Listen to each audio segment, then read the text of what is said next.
नमस्कार, IBN 7 पर आपका स्वागत है। आज हमारी चुनावी पेशकश हॉट सीट दरअसल किसी सीट पर नहीं लेकिन काशी नगरी में गंगा नदी के बीचों बीच एक नाव पर है। हमारे साथ हमारे मेहमान अजय राय, कांग्रेस से यहाँ से लोकसभा के प्रत्याशी। अजय जी, स्वागत है आपका IBN 7। धन्यवाद। अजय भाई, पहले तो ये बताइए कि आप भारतीय जनता पार्टी में रहे, समाजवादी पार्टी में रहे, कभी निर्दलीय चुनाव लड़ गए, अब कांग्रेस में। काशी की जनता या देशवासी क्यों अजय राय को एक घर बदलू के रूप में न देखें? नहीं, मैं अपने घर में हूँ। ये मेरा पुराना घर है। कांग्रेस विचारधारा हमारे परिवार से शुरू से रही है। मेरे दादाजी, मेरे पिताजी, मेरे भाई, मेरा पूरा परिवार कांग्रेस से रहा है।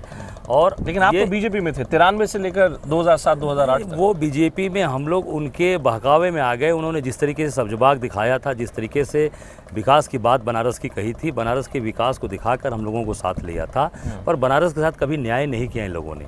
बनारस को हमेशा ठगा, बनारस की जनता को हमेशा बरगलाया। लगे सर, आपको 15 वर्ष लगे ये समझने में? बिल्कुल 15 वर्ष इसलिए लगे कि ये भारतीय जनता पार्टी ठग ये बार बार ये कहते हैं। जैसे अभी आप देखिए, इसके पहले जोशी जी को उतारा, अब बड़ा नाम लाया, वो उनको प्रधानमंत्री डिप्टी प्राइम मिनिस्टर बना रहे थे। अब नरेंद्र मोदी को बनारस से प्राइम मिनिस्टर बना के जनता को बेवकूफ बना रहे हैं। बनारस की जनता को मिला क्या? नहीं, पहले मैं जरा, चूंकि बहुत से ऐसे लोग हैं जो अजय राय को नहीं जानते जो अच्छे से, इसलिए मैं पहले जरा अजय राय के व्यक्तित्व को समझने का प्रयास कर रहा हूँ कि अजय जी 5 बार विधायक थे, अभी हैं विधायक हैं आप। जब लोकसभा का टिकट नहीं मिला आपको भारतीय जनता पार्टी से और मुरली मनोहर जोशी जी को दे दिया गया 2009 में, तो आप नाराज हो गए। मोटी बात तो ये थी ना कि आप नाराज हो गए। नहीं, नाराजगी की बात नहीं। समाजवादी पार्टी पे लड़ गए। नहीं, ऐसा नहीं है, ऐसा नहीं। इन्होंने इतना ज़्यादा मुझे, वही मैंने कहा ना, जो विकास की बात आई थी कि बनारस का विकास कैसे होगा, मैंने कहा था, मेरा विरोध था, टिकट के लिए मेरा विरोध नहीं था। मैंने कहा था कि आउटसाइडर व्यक्ति, बाहरी व्यक्ति बनारस का विकास नहीं करेगा, इसलिए डॉक्टर जोशी को बनारस से चुनाव न लड़ाया जाए। मैंने ये कहा अपने पूरे नेतृत्व से। इस पे उन्होंने, जब इस बात को उन्होंने नहीं समझा, इस बात को उन्होंने तवज्जो नहीं दी, तो मैंने फिर पार्टी छोड़ दिया। और उसके बाद मुझे लड़ना इसलिए ज़रूरी हो गया, कम से कम अपनी ताकत को देखा तो जाए कि मेरे पास ताकत है या नहीं, बनारस की जनता मुझसे प्यार करती है। लेकिन आप देखिए कि आपका हाल क्या हो गया है। आप तो मतलब एक तरीके से एक बलि का बकरा जैसे होता है, वो कांग्रेस ने आपको बना दिया है। नहीं, इतने लंबे समय तक कांग्रेस अपना प्रत्याशी नहीं घोषित कर रही थी। कभी दिग्विजय सिंह का नाम चर्चा में, तो कभी किसी का नाम चर्चा में। अंत में आया और कोई नहीं मिला तो लाइए चलिए अजय राय को ही आगे झोंक दिया जाए। बलि का बकरा है आप क्या? बलि का बकरा तो जब उसकी बलि होती है तब बकरा कटता है ना। बलि ना हो जाए ना सर। हम लोग तो बलि देने वाले लोग हैं। जब पहली बार मैं लड़ा तो कामरेड उदल से लड़ा था, 9 बार के विधायक से लड़ा था। फिर राष्ट्रीय अध्यक्ष सोनेलाल पटेल से लड़ा। अब उसके बाद बहुजन समाज पार्टी की सरकार से इंडिपेंडेंट लड़ा। और ये सारे लोगों की बलियाँ हो गई, जनता ने कर दी। और बनारस की जनता महादेव की नगरी है, हम लोग उनके भक्त हैं, माँ गंगा के भक्त हैं। निश्चित तौर पे जो ये आज बाहर के लोग यहाँ आए हैं, बलि तो इनकी होने वाली है। क्या ये बेहतर नहीं होता कि जो आप बाहरी और अंदरी जो बात कर रहे हैं, तो लोग तो कहते हैं कि अगर मुरली मनोहर जोशी जी मान लीजिए बाहर के हैं, या नरेंद्र मोदी अगर बाहर के हैं, तो सोनिया गांधी कौन सी रायबरेली की हैं, राहुल गांधी कौन से अमेठी के हैं? नहीं, रायबरेली के अमेठी के नहीं हैं, पर उन्होंने बार बार अपनी कॉन्स्टिट्यूंसी को बदला नहीं है।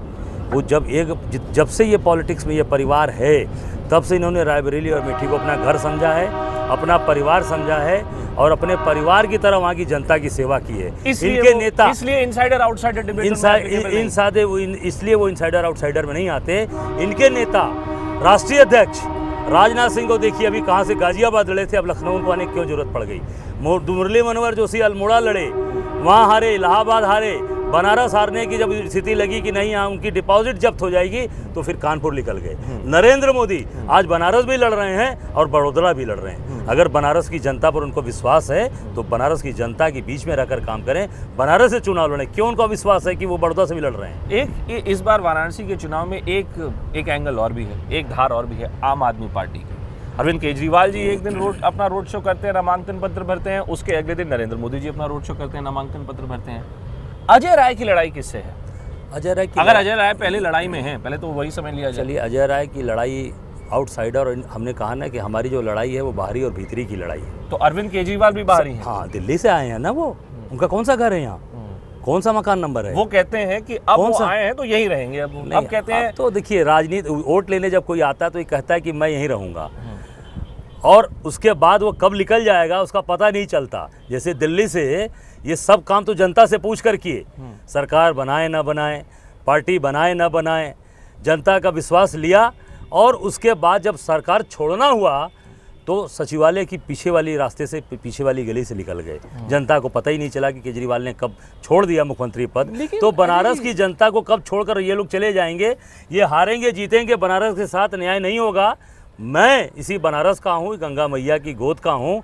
मैं चुनाव जीतूं हारूं, बनारस की जनता के बीच में। लेकिन अजय जी ये बताइए कि आप तो खुद इतने वर्षों से यहाँ पे बनारस में रहे हैं, आप विधायक रहे हैं, कौन सा ऐसा विकास हो गया है यहाँ पे बनारस में जो विकास की जो लोग बात करते हैं? गंगा का हालत देखिए जरा, गंगा की नहीं विकास, प्रदूषित गंगा, कूड़ा करकट घाटों पर, सड़कें खुदी हुई, कौन सा विकास हो गया? तो यहाँ के सांसद की जिम्मेदारी है, यहाँ के मेयर हैं, यहाँ के 3 विधायक हैं, MLC हैं, सब उनके पास हैं, सबको मिलकर काम करना चाहिए। मेरी कॉन्स्टिट्यूंसी जो है, आप 20 साल में अगर बनारस में कहीं परिवर्तन हुआ है तो वो बनारस का हवाई अड्डा है, जो हमने इंटरनेशनल मानक के अनुसार उसको बनवाया है। उसका क्रेडिट आप लेते हैं? क्रेडिट नहीं लेता हूँ मैं, छोटा सा उसमें मैंने जो भी काम किया, जो भी थोड़े बहुत काम किए, और वो कांग्रेस की देन है। हमारे यहाँ के सांसद रहे राजेश मिश्रा जी, उसमें सहयोग पूरा है, हम लोग का सहयोग है, हम लोगों ने मिलकर उस एयरपोर्ट को बनवाया। नरेंद्र मोदी जी जब यहाँ पर आए तो लोगों ने कहा कि ऐसा जलसा तो कभी वाराणसी में कभी हुआ ही नहीं, इतनी बड़ी तादाद में लोग आए।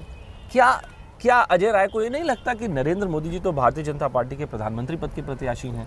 बहुत से लोग ऐसे कहते हैं कि बहुत हो गया, बहुत से लोगों को हमने आजमा लिया, अब की बार वोट उसको देंगे जो प्रधानमंत्री बनकर हमारे इलाके का भला करेगा। अजय राय जी फिर उस रेस में कहाँ होते हैं? पहली बात देखिए, सबसे बड़ी बात है, अभी तो चुनाव लोकसभा के हो रहे हैं, अभी MP उनके उतने जीतेंगे, जब 272 सीट पाएगी एनडीए तब तो प्रधानमंत्री की बात आएगी। तो पहले तो MP की बात करनी चाहिए कि हम MP बनकर जनता की सेवा करेंगे, और प्रधानमंत्री बहुत दूर की भी सोच है।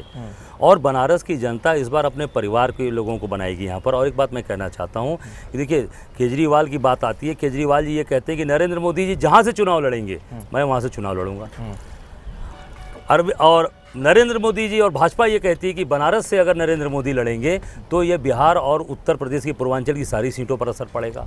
ये अपने समीकरण के आधार पर चुनाव लड़ने आते हैं। मैं सिर्फ इतना कहता हूं कि मैं बनारस का रहने वाला हूं, बनारस का सेवक हूं, मुझे मौका मिलेगा तो बनारस की सेवा करूंगा, बनारस का काम। ये बता दीजिए कि ये तो देखिए, नेता तो हर चुनाव में ऐसा ही बोलता है कि मैं तो जनता की सेवा करूंगा, मैं बड़ा विकास नहीं मैंने किया है अपने क्षेत्र में। क्या कोई आप मुझे कोई ब्लूप्रिंट बताइए, कुछ आपने सोचा है, कुछ आपकी क्या कोई आपकी नीति है? क्योंकि मैं इसलिए पूछ रहा हूँ, मैं भी इसी शहर से हूँ, मुझे भी बड़ा दुख होता है जब मैं इस शहर की ये हालत देखता हूँ, सड़कें खुदी हुई, ट्रैफिक में इतना केओस, घाट पर आप जाइए, मतलब बदबू, कूड़ा। देखिए ब्लूप्रिंट का अभी ये सब कैसे साफ हो सकता है? ब्लूप्रिंट का अभी बनाने का प्रश्न नहीं है, अभी तो पहले जनता चुनाव ये हो रहा है, चुनाव जनता, क्योंकि चुनाव यही तो लफड़ा है ना सर, चुनाव के बाद सब ब्लूप्रिंट गायब। नहीं ऐसा नहीं, 5 साल बाद फिर बात होती है। मेरा ट्रैक रिकॉर्ड उठाकर आप देख लीजिए, मैं लगातार 96 से अपने विधानसभा में हूँ, और अपनी टीम लेकर आप जाकर देख सकते हैं, गांव के लोगों से पूछ सकते हैं कि अजय राय ने पूरे क्षेत्र में कितना काम किया है, कितना विकास किया है।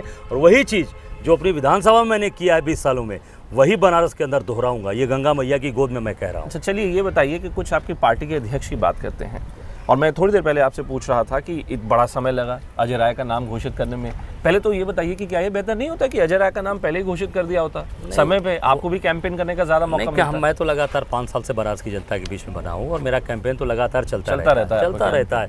वो तो बस धीरे धीरे अपने राव में मेरा चलता रहता है काम। मैं चुनाव के मद्देनजर काम नहीं करता, बेहतर नहीं होता रहता हूँ। बेहतर नहीं होता कि प्रियंका गांधी जी, दिल्ली के हलकों में ऐसी चर्चा थी कि प्रियंका गांधी जी यहाँ से चुनाव लड़ने की सोच रही थी, शायद उनके भाई ने मना कर दिया, कांग्रेसियों ने, बाकी कांग्रेसियों ने मना कर दिया। नहीं ऐसा बेहतर होता कि वही लड़ जाते चुनाव। प्रियंका जी को मना करने का प्रश्न नहीं है, वो अपने मन से उनको डिसीजन लेना होगा, और बनारस आती तो उनका स्वागत होता, अभिनंदन होता।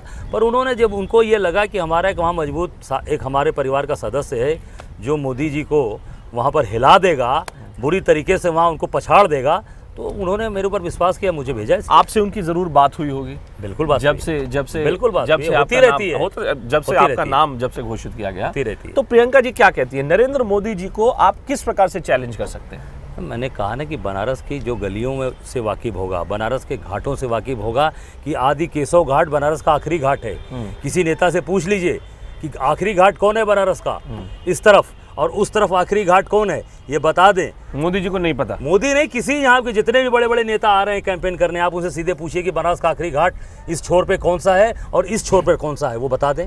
उनके कोई जानकारी नहीं। कल देखिए मोदी जी ने क्या कहा, वो कहते हैं कि दरअसल वाराणसी का विकास अगर करना है तो आपको टेक्नोलॉजी के बारे में सोचना होगा, उन्होंने कहा कि उन्हें गंगा मैया ने बुलावा भेजा है उनके लिए, इसलिए वो वाराणसी में आए हैं। टेक्नोलॉजी तो विकास के लिए सबसे बड़ी चीज़ है, पर टेक्नोलॉजी ने बनारस के मर्म को समझना होगा, बनारस के दर्द को समझना होगा, जो कि सिर्फ अजय राय समझते हैं। बिल्कुल, इसलिए अजय राय समझते हैं कि अजय राय बनारस की गलियों में पले बड़े हैं, इन गंगा जी की गोद में हम लोग पले बड़े हैं, यहाँ गंगा मैया में नहाया है हम लोगों ने, गंगा मैया की देखा है चीज़ों को, तो यहाँ का दर्द मैं समझता हूँ, मर्म समझता हूँ, तो मैं वो उस तरीके से बनारस का विकास कर पाऊँ। एक ब्रेक लेते हैं, ब्रेक के बाद सवालों का सिलसिला अजय राय से जारी है।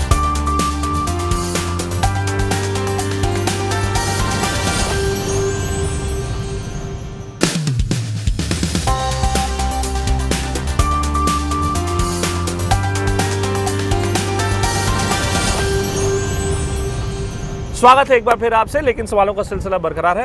अजय जी ये बताइए कि मुख्तार अंसारी जो इतने बड़े डॉन हैं, यहाँ से चुनाव लड़ने वाले थे, यकायक उन्होंने अपना ये फैसला क्या उन्होंने बदला कि अब चुनाव नहीं लड़ेंगे? कोई बैकरूम डील चल रही है कि आपकी और कौमी एकता दल के बीच? नहीं, हमारी कौन सी डील चलेगी उनसे, वो तो उनके पार्टी का निर्णय है, उनके लोगों का निर्णय है कि लड़ेंगे नहीं लड़ेंगे। नहीं, बेहतर नहीं इच्छा है, ये बेहतर नहीं होता, वो इच्छा है उनकी, लड़े न लड़े। ये बेहतर नहीं होता कि आप आपसे आम आदमी पार्टी नहीं, अजय राय, कौमी एकता दल और शायद क्या पता आम आदमी पार्टी भी, सब लोग क्या एक साथ होने की कोई संभावना है कि एक ही प्लेटफॉर्म पर चुनाव लड़ लिया जाए? ये तो कांग्रेस के साथ सबको आना चाहिए, क्योंकि कांग्रेस ही एक सी पार्टी है जो देश को एक साथ बांध कर लेके चलती है, सभी समाज को लेके चलती है।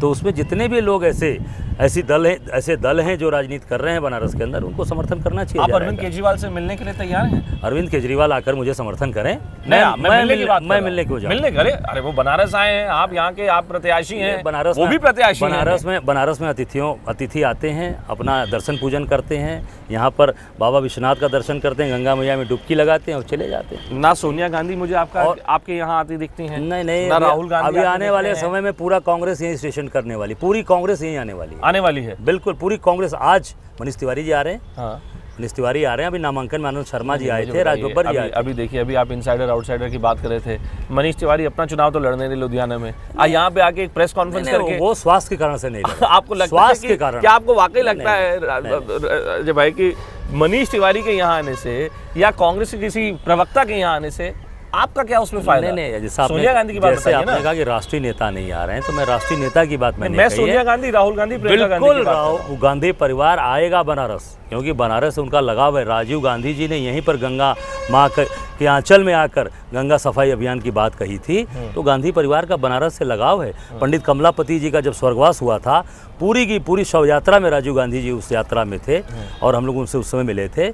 बनारस से प्यार है उनको, बनारस से लगाव है। क्या आपको थोड़ा डर नहीं लगता अजय जी कि हमने देखा कि 80 घाट पर एक वाकया हो गया कि अरविंद केजरीवाल जी की पार्टी के एक नेता सोमनाथ भारती वहाँ पर थे, उनसे कुछ लोगों ने, जो कि तथाकथित भारतीय जनता पार्टी के कुछ नेता थे, उन दोनों के बीच लड़ाई हो गई। अब सुनते हैं कि आप भी अच्छे खासे बाहुबली हैं, आपकी भी छवि कुछ एक बाहुबली नेता की है। क्या ये वाराणसी का चुनाव, ये जो चुनावी माहौल यहाँ गर्माता जा रहा है, कि आपको कभी कभी डर नहीं लगता कि स्थिति आउट ऑफ कंट्रोल हो सकती है, कानून की समस्या हो सकती है यहाँ पर? देखिए, बनारस बड़ा अच्छा शहर है, बहुत खुशमिजाज शहर है, मस्ती वाला शहर है, मतलब एक अलबेला शहर है पूरे दुनिया का। यहाँ पर ये सब चीज़ें, ये वातावरण आके ख़राब कर रहे हैं बाहर के लोग। हम लोगों से सबका प्यार का संबंध है, चाहे ये निषाद समाज बैठा है, चाहे यहाँ का एक ब्राह्मण समाज जो पंडा समाज है, सब लोग प्यार करते हैं हम लोगों से और अपना मानते हैं। ये बाहर के लोग इस बनारस की फिजा को ख़राब करना चाहते हैं और ये मिले हुए हैं। केवल आप और बीजेपी ही क्यों झगड़ा करती है? आप हर बार उठाकर देखिए, हमेशा सोमनाथ भारती पीटे जाते हैं। कौन पीटता है? बीजेपी के लोग। इसके पहले अरविंद केजरीवाल पर स्याही कौन डाला? बीजेपी के लोग। अरविंद केजरीवाल के ऊपर टमाटर किसने फेंका? बीजेपी के लोग। आपके मुताबिक फिक्स मैच है, टोटल फिक्स है। अरविंद केजरीवाल और मोदी के अंदर ये फिक्स है। अरविंद केजरीवाल, ये सारे लोग मिले हुए हैं और ये केवल दिखावा कर रहे हैं। 23 को नामांकन ये करते हैं, 24 को नामांकन ये करते हैं। हाँ। ये आपस की इनकी मिली भगत की राजनीति चल रही है और बनारस की जनता ऐसे लोगों को पसंद नहीं। लेकिन मुझे ये बताइए कि आप तो चूंकि भारतीय जनता पार्टी में इतने वर्षों रहे हैं, 93 से लेकर 2007 तक रहे हैं, नरेंद्र मोदी से भी आपका जरूर रफ्ता हुआ होगा, कभी उनसे जरूर आपकी बातचीत हुई होगी? कभी? मैं ऐसे व्यक्ति से कभी नहीं मिला और उत्तर प्रदेश में कभी, मैं जब उत्तर प्रदेश की राजनीति में जब से हूँ तब से नरेंद्र मोदी के हाथ में उत्तर प्रदेश कभी नहीं रहा है। और अमित शाह से मिले? अमित शाह भी तो यहाँ डेरा डाले बैठे, कोई जानता ही नहीं था उस समय, उनको जानता ही नहीं कोई। अमित शाह किस खेत की मूली है उसमें कोई जानता ही नहीं था। नहीं, अमित शाह तो ये 2-4-5 साल में, सब 6 साल में उनको लोग जाने। नहीं, आप कह रहे हो किस खेत की मूली है, लेकिन देखिए यहाँ पे धुनी रमाए बैठे हैं और वो कह रहे हैं कि पूरे उत्तर प्रदेश का चुनाव संचालन वो कर रहे हैं। वो कहते हैं बनारस को जो उन्होंने समझा वो और किसी ने नहीं समझा। ये देखिए, ये गुजरात नहीं है उत्तर प्रदेश, मैं सीधे सीधे कहना चाहता हूँ, ये उत्तर प्रदेश है, ये देश का, हिंदुस्तान का दिल है, दिल धड़कता है। ये हिंदुस्तान की सबसे बड़ा क्षेत्र है ये। गुजरात एक बहुत छोटा सा क्षेत्र है, वहाँ की चीज़ों को समझ के कर पाना और बनारस को समझ लेना और उत्तर प्रदेश को समझना अभी बहुत समय लगेगा इन लोगों को। लेकिन थोड़ा बनारस और उत्तर प्रदेश में आधार खत्म हो चुका है भाजपा। अंत में आपसे पूछूंगा, अंतिम सवाल आपसे ये है अजय जी कि क्या वाकई आप अपने दिल पे हाथ रख के ये कह सकते हैं कि नरेंद्र मोदी से जो आप ये चुनाव लड़ रहे हैं, आप वाकई लड़ रहे हैं? जनता ही जानना चाहती है कि आप लड़ भी रहे हैं। अब ये बनारस की जनता आपको घूम रहे हैं, बनारस की गलियों में बताएगी, गांव में बताएगी कि बनारस में अजय राय लड़ रहे हैं कि कौन लड़ रहा है। आज ये आरोप लगाना अमित शाह का मेरे ऊपर कि अजय राय AK-47 की ट्रेडिंग करते हैं, हाँ। ये क्या जाहिर करता है? जब मैं उनके साथ था तो मैं AK-47 नहीं रखता था, आज AK-47 वाला हो गया। तो ये चीज़ उन्होंने जाहिर की। और ये आप अमित शाह के दिल पर हाथ रख के पूछिए कि अजय राय से घबराहट है कि नहीं उन लोगों को। चलिए अजय जी, आपने सब सवालों का बड़ा बेहतरीन जवाब दिया, बहुत बहुत धन्यवाद। धन्यवाद। तो ये थे अजय राय हॉट सीट पर। आज इतना ही, अगले हफ्ते आपसे फिर मुलाकात होगी, तब तक के लिए नमस्कार।